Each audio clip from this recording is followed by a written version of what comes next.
Hi, today's Almas member is Ursula Urzua, and she joins us today because she has a passion for civic engagement and increasing the Latino vote.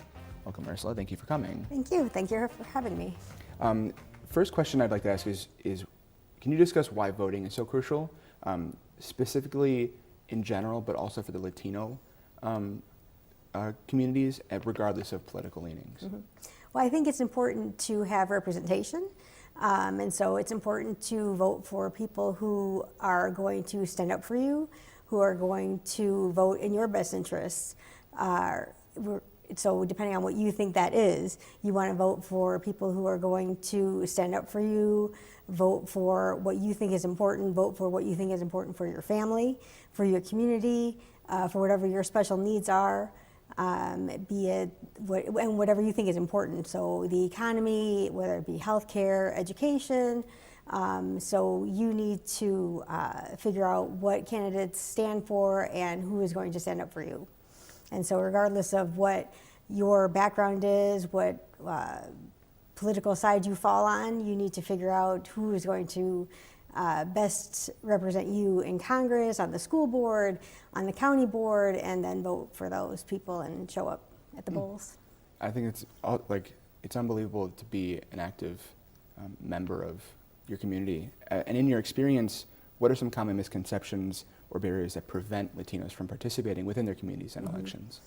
Well, I know so this last primary that was about 2 weeks ago, I was a poll watcher. And so that just means that you show up on voting day and you watch what's going on, make sure that there isn't anything, any funny business going on. And I live in Naperville, and so it's a primarily white area where I live. And there was only one African-American person who showed up the entire time that I was poll watching. And he showed up with, a couple different forms of ID. He showed up with like a utility bill, a cable bill, and all this other stuff.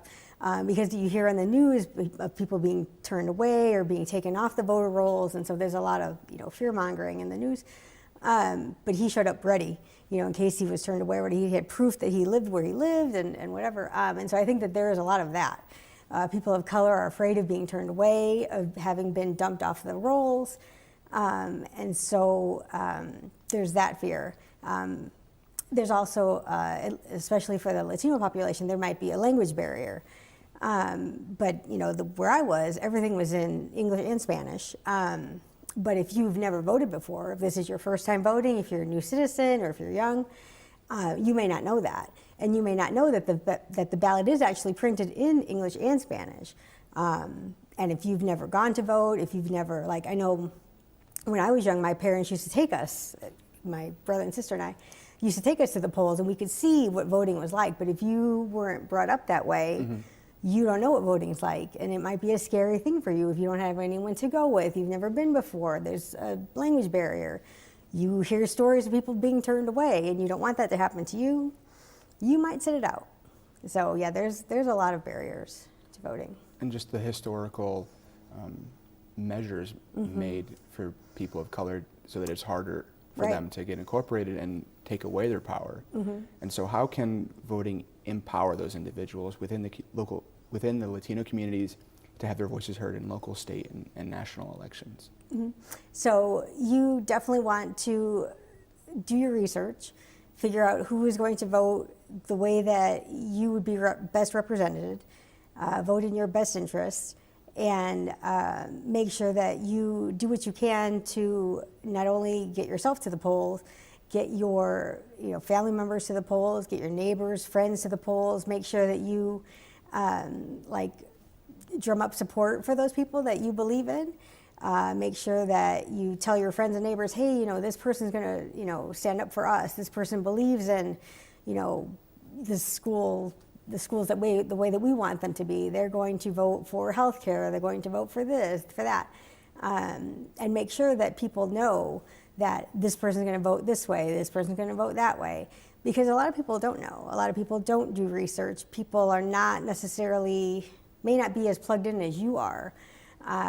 People don't necessarily read newspapers or read internet articles, or may not listen to the news, or may not listen to, they might watch TV, but they don't listen to the news, or they're not politically engaged. And so they don't know.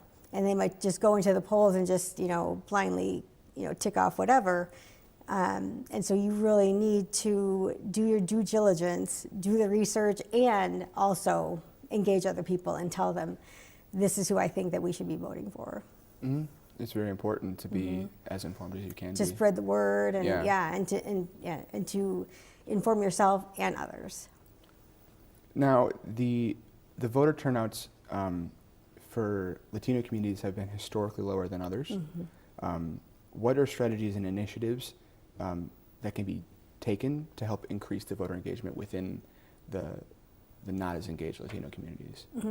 Well, there are several organizations that are trying to get out the vote. So that's GoTV, so Get Out the Vote.